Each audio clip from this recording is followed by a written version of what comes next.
সবুজ শ্যামল ছায়া ঘেরা এই বিকাল বেলা একটু ঘুরতে এলাম।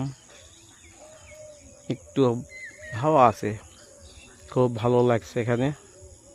সামনে আবার এই যে একটা নদী, কিনারে সব পানি দেখা যাচ্ছে।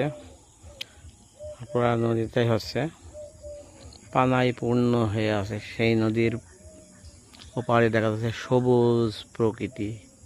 সেই সবুজ প্রকৃতির মাঝে আমি এখন দাঁড়িয়ে আছি, যেটা অনেক ভালো লাগার দৃশ্য।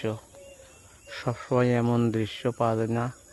চোখ মেলে দেখছি আর শুধু দেখছি প্রকৃতির এই লীলা খেলা, সবুজের ছায়া ঘেরা প্রকৃতি। সামনেই চলে গেছে নদীর এক পাশ দিয়ে, এই যে কিনার দিয়ে রাস্তা।